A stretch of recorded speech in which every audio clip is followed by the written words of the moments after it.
Hi folks, another video here on Comet ISON and the Hubble Space Telescope images of ISON. You can see this is an animation from the first set of images that were released from Hubble of Comet ISON. And when Hubble took these pictures, NASA stacked them in such a way as to eliminate the stars in the image. They did a median combine.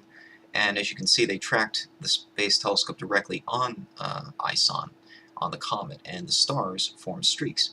Now there's a bunch of streaks in this image. Most of it's cosmic radiation, cosmic ray hits. There are some stars, however, and you can see them as brighter, thicker streaks that taper off towards their edges. That's a point spread function. That's what stars do, and that's something that you won't see in cosmic ray hits. And you can see that they bend quite a bit. Some of these stars bend, especially right there towards the end. That one bends quite a bit, makes a sharp turn, and that's because of parallax during the course of Hubble's imaging of the comet. We previously took a look at this animation, where you can see the stars once again bending over the course of the animation, and once again the Hubble Space Telescope was tracking the comet directly and allowing the stars to streak.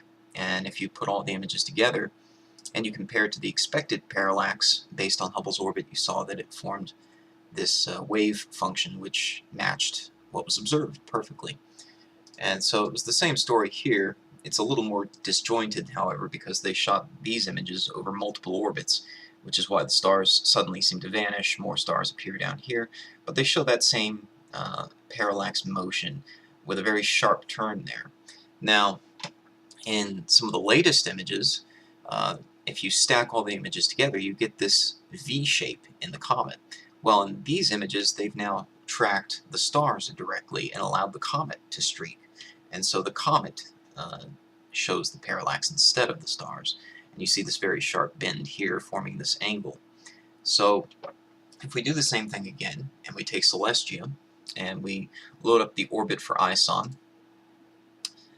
we can see that indeed that's what it should have done. That's the expected parallax angle formed by the comet.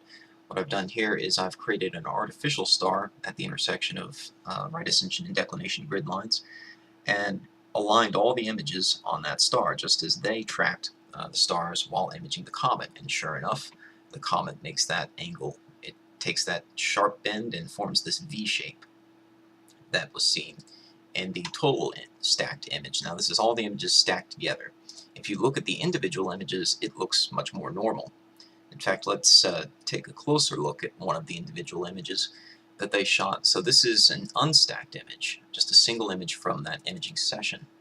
And you can download all the raw data. I'll include a link in the video description. And if you zoom in on the nucleus of the comet, you can see it too forms a bend. It bends a little bit there due to parallax over the imaging. That's over the individual exposure.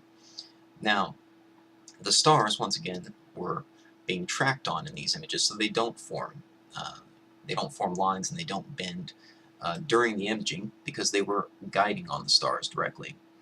So if you do the same thing in Celestia and you guide on your artificial star using the equatorial grid, you can see that ISON does indeed do exactly that. It forms that V shape.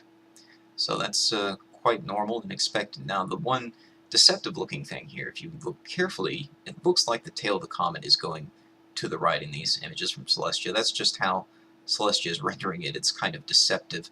I'm zoomed in here quite a bit because Hubble is zoomed in quite a bit on the comet. It's a very narrow field image, and when you zoom in that much on Celestia, you'll see that it's actually darker on the left side than on the right side. Now I've enhanced the contrast in those images you just saw from Celestia, but if you zoom out, you'll see actually the tail is to the left as it was in the actual image from Hubble.